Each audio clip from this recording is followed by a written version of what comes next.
Armed with baby wipes, nappies and some afternoon snacks, 27-year-old Adam is not really your typical nanny, but as an actor musician looking after a 7-year-old boy and his 3-month-old sister part-time fits in perfectly with his schedule. I grew up in a very, very large family, so I was always around younger children, and basically it felt like quite a natural fit to do that for work, and it felt something that was nicer than necessarily working in bars or waiting tables, and it's much more rewarding.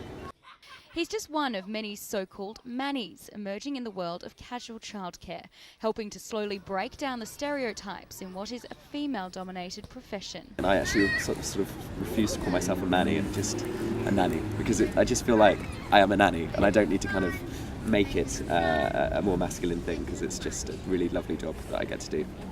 Adam is a registered nanny with My Big Buddy, an all-male nanny agency based in London. It's grown substantially since it opened in 2006 and is now expanding into Australia. As a company, we get many recommendations from families who have either talked to their friends and they have a buddy or a manny, or they've seen our buddies or mannies at the school gates and have thought, what's that, what's going on? So it's really grown and grown. The company has hundreds of buddies on their database who are all run through the required background checks and receive a full induction. I would say that we have very few mannies or buddies who have worked in a traditional childcare setting. We have had some, and some who are studying childcare, but generally, no, they don't come via that route. They've worked and gained experience working with children through other environments. We have lots of actors and musicians on our books who have done theatre workshops and schools tours when they've been working, so they've interacted with children on that level. It's a trend that appears to be taking hold, and there are now more male students than ever before at one of the UK's biggest nanny training colleges.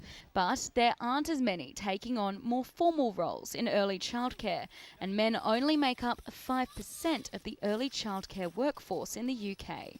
There needs to be that education, not just of parents and that re-education of existing childcare workers, but also of colleges and schools and careers advisors. You know, we all know that careers advisors like to push young girls into childcare. And actually, why not open that out to the boys as well? If they've got the right attributes and competencies, why not? It could be a really rewarding career for them as well. The National Day Nurseries Association is pushing for more acceptance of men in the industry. So as a man wanting to enter into childcare as a profession, of course you're going to ask yourselves, am I going to be accepted by parents? Am I going to be accepted by the other staff, my colleagues? You know, will I be rejected or will I be welcomed? Do you find that parents are now more open to having a male come in and perform that childcare role? It's taking out the stigma of what is considered male and female jobs, and I think that also sometimes families are kind of looking for other things now for nannies, rather than it just being about putting them to bed, you know, and doing the domestic stuff, but actually really engaging with the kids, and that can be male or female, but finding the right fit for your family and opening up that net a bit wider. And speaking to some parents around the park, many are open to the idea of a male nanny. I think I would. I've not really thought about it too much, but I think I'd want the right person for the job. It was a male or female, that'd be a great thing. But I like the idea that there's more men in the trade now. That's great. Would you consider having a male nanny? I would consider having a male nanny. I would definitely consider having a male nanny. I feel like it's good for the children to have a male influence at home, and I'm open to it. So just as we hear about women fighting for positions in the boardroom, there's also a lot of men fighting to be taken seriously in childcare roles, and both are equally as important in breaking down the long-established and outdated gender barriers in the workforce.